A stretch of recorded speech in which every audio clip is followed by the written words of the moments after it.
una demanda de Zelensky, esos carros de combate. Los 6 primeros españoles previsiblemente llegan la semana que viene. Ya se encuentran allí los alemanes. Ya está con nosotros Ruth Ferrero Turriones, profesora de Ciencias Políticas y Estudios Europeos de la Universidad Complutense de Madrid. Buenas tardes, profesora. Hola, buenas tardes. En primer lugar, ¿cómo está la situación en estos momentos de esta invasión de Rusia a Ucrania cuando ya pasa un año? Bueno, vemos que a Rusia le está costando avanzar en el frente de Bakhmut, se ha quedado estancado desde hace semanas ya. Considerábamos que probablemente Rusia podría hacerse con el control de la ciudad, pero sin embargo todavía sigue ahí estancado. Sí que estamos viendo bombardeos de artillería en las ciudades más importantes que le quedan de Donetsk, como es Slaviansk, por ejemplo, y también vemos que lo que está pidiendo Ucrania es que la llegada de ese armamento que permita lanzar una contraofensiva que en principio estaba prevista de cara a la primavera, pero que parece que no, que se va a hacer esperar prácticamente hasta el mes de junio. Y mientras tanto, yo creo que lo más relevante son las conversaciones que están teniendo lugar más allá de Ucrania, ¿no? Comentaban ahora la visita de Pedro Sánchez a China.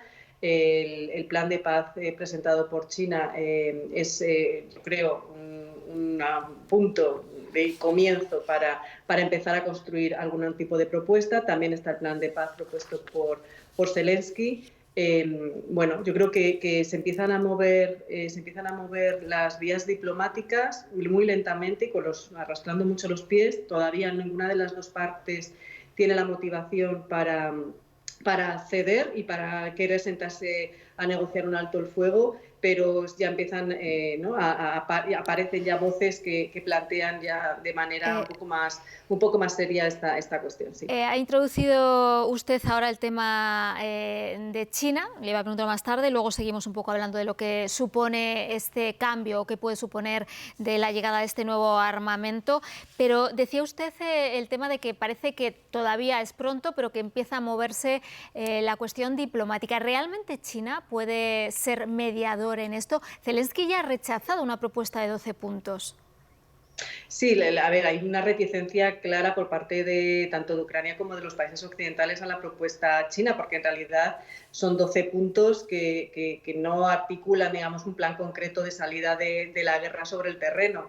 Pero sí que es importante que se empiece a debatir, ¿no? Quizás no con luz y taquígrafos, pero sí que se empiece a hablar de cuáles son las opciones de salida de esta guerra. Y yo creo que sin creer demasiado quizás en la capacidad del plan chino de ponerse en vigor, sí que es una excusa perfecta para sentar a la mesa a dialogar, en este caso a Pedro Sánchez, pero también a Macron, probablemente a von der Leyen y también a los Estados Unidos y a Ucrania, por supuesto, ¿no? Esta mañana he visto las noticias que Zelensky había invitado a Xi a visitar Kiev, y todo esto yo creo que son pasos que de manera muy lenta avanzan en esas vías diplomáticas, pero tenemos que recordar que las vías diplomáticas son lentas, que tardan y que además se hacen fuera del alcance también de los medios de comunicación, y sería una mala diplomacia si no sucediera así, es decir, si estuviéramos al tanto de todas las conversaciones que están teniendo lugar en esos círculos diplomáticos. Yo creo que por tanto, hay que tener en cuenta el plan de Zelensky, hay que tener en cuenta el plan de China, pero también tenemos que empezar a ser relativamente optimistas, porque vemos que ahora ya sí que empiezan a aparecer esas propuestas, ¿no? Antes no teníamos ninguna propuesta encima de la mesa. Es una pena que desde el marco europeo tampoco haya todavía ninguna propuesta de salida a la guerra, más allá de apoyar a Ucrania hasta que Ucrania quiera y la salida de las tropas rusas. Eso yo creo que hay que trabajar un poquito más en profundidad De hecho, desde el marco europeo. China sí. es el único actor ahora mismo capaz de intentar al menos presionar a Moscú para que ceje en su empeño agresor. Le iba a comentar que, de hecho, no hace mucho el propio Zelensky decía que la paz llegaría con una victoria sobre el terreno. Por volver un poco a lo más reciente, a esa llegada de esos carros de combate a Ucrania, ¿cree usted que esto puede provocar, como ha dicho Rusia, una escalada bélica? ¿Puede subir un paso más esta guerra? De hecho, ya estamos viendo cómo está incluso haciendo ejercicios militares con misiles supersónicos en el mar de Japón. Bueno, yo no creo que la llegada de los tanques en sí mismo genere una escalada de la guerra. Lo que es cierto es que es un armamento que es muy superior al que están utilizando ahora mismo los ucranianos y también los rusos, pero el número de efectivos y la llegada escalonada al terreno no van a hacer que salgan de manera inmediata las tropas rusas. Lo que sucede es que sí que va a permitir a los ucranianos resistir sobre las líneas de confrontación actuales. Otra cuestión es que desde el Kremlin se intente vender que esto es efectivamente lo que escala el conflicto. El conflicto escala en la medida en que Rusia está agrediendo a un país soberano, ¿no? A mí en el terreno del armamento me preocupa por lo que nos corresponde a nosotros, a los occidentales y especialmente a los europeos, el envío de armas por parte del Reino Unido con uranio empobrecido al terreno, ¿no? Que son armamento que se envió durante la guerra de Irak y se lanzaron durante los bombardeos a Serbia y está demostrado que, a pesar de que efectivamente no es un armamento nuclear, sí que genera una radioactividad que provoca un montón de cánceres y de enfermedades a las poblaciones que allí residen. Y esto sí que me preocupa y creo que se está hablando muy poquito en los medios de comunicación sobre este envío, y desde luego no he escuchado a ningún líder europeo decir nada al respecto. En cuanto a la llegada de los tanques, bueno, pues tenemos que ser conscientes de que el número de tanques que van a llegar no van a revertir la dinámica de la guerra, sino que van a ayudar a mantener esas líneas de confrontación y a que Ucrania no siga perdiendo terreno. Y le decía, ya para finalizar, hemos hablado de Unión Europea, hemos hablado de acercamientos por parte de Rusia con ese mediador de Zelensky.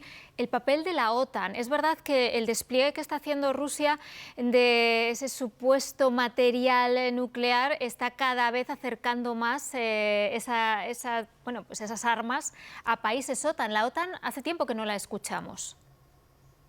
Bueno, la OTAN está siempre ahí, Stoltenberg siempre está haciendo sus declaraciones, ¿no? Yo creo que lo que hemos visto en estos últimos días del desplazamiento de armas nucleares tácticas a Bielorrusia, yo creo que es un uso, digamos, disuasorio por parte de Vladimir Putin, que esgrime la carta nuclear cada vez que considera que puede llegar a asustar precisamente a aquellos miembros de la OTAN que se sitúan en las fronteras inmediatas. Pero yo creo que esto es algo que hemos visto también a lo largo de estos meses. Cuando él ha considerado que había algún tipo de maniobra por parte de los aliados occidentales que podría poner en peligro alguna ofensiva rusa, ha sacado a pasear la carta nuclear como elemento meramente disuasorio. Yo creo que tenemos que estar... el escenario nuclear sigue siendo una opción, pero yo creo que no debemos tampoco generar una cierta alarma social en relación con esto. Yo creo que tenemos que ser, sin embargo, muy conscientes de que lo que está sucediendo en Ucrania va a alargarse durante mucho tiempo. Estamos viendo cómo se están enviando, cómo se ha aprobado ahora el envío de munición por parte de la Unión Europea a lo largo del próximo año. Estamos viendo que los tanques y los carros de combate norteamericanos van a comenzar a llegar a finales de este año a Ucrania, y esto quiere decir, haciendo una lectura amplia, que la guerra se va a alargar y que ya es un hecho asumido por parte de los aliados occidentales, y que también lo tiene asumido el campo ruso a través también de ese plan industrial sostenido sobre la industria armamentística que aprobó hace unas semanas Vladimir. Pues Ruth Ferrero Turrión, muchísimas gracias por atender en directo al canal 24 Horas. Nos quedamos con ese titular que decía usted, pues que parece que todavía no se puede lanzar las campanas al vuelo, pero hay todas esos, se perfila ese intento de acercar posturas, de empezar esas negociaciones de paz que que bueno, lo mismo funciona, lo mismo no, pero desde luego ya Zelensky, como usted decía antes, es verdad, bueno, ha invitado al presidente chino a visitar Ucrania y bueno, a lo mejor eso supone un acercamiento. Efectivamente, yo creo que tenemos que ser muy cautos. En todas las guerras ha habido aproximaciones diplomáticas que han fracasado en una primera instancia y a continuación ha llegado otro nuevo plan. Yo lo recuerdo perfectamente de las guerras yugoslavas, que surgieron varios planes de paz que fracasaron hasta que se llegó finalmente a un acuerdo. Y yo creo que hemos abierto el camino en esa dirección. Pues ahí con ese titular nos quedamos. Muchísimas gracias por atender en directo al canal 24 Horas. Gracias a vosotros. Hasta luego.